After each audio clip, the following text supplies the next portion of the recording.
Now picture it. The 1930s come rolling around. Gone with the Wind in 1939, Snow White and the Seven Dwarfs in 1937, Wizard of Oz in 1939, and Franklin D. Roosevelt was also president during the Great Depression. And many films that we currently love are also based in this era.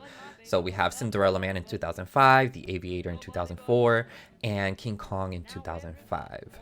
We get Morocco in 1930, directed by Joseph von Sternberg, which featured what is arguably America's first lesbian kiss on film.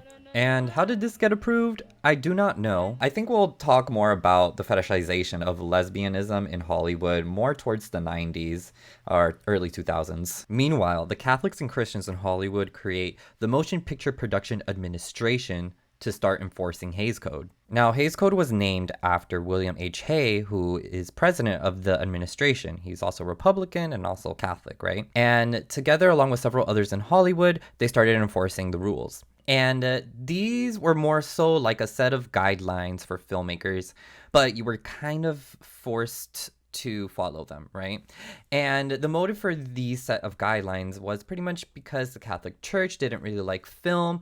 They were kind of scared of it. And we were also learning that film starts to shape society. And because of that fact, they wanted white Christian values and men up on the top. Meanwhile, not others. Pretty much these rules were set with the intention to limit the representation of anything they didn't approve of. One of the rules was depiction of sexual perversion. While one might think, okay, no sex on camera, no porn, the implication was that all characters who were attracted to the same gender or differed in their gender presentation or identity, they weren't allowed to be on film, thus making LGBT characters and representation a very taboo topic on film. So even if you were writing a script, you were supposed to have your script revised and then approved for film. And while you were on production, the production code administration would be on set, making sure everyone's following the guidelines, right? So they were forced to do this, right? And during the 1930s, the visibility of queer people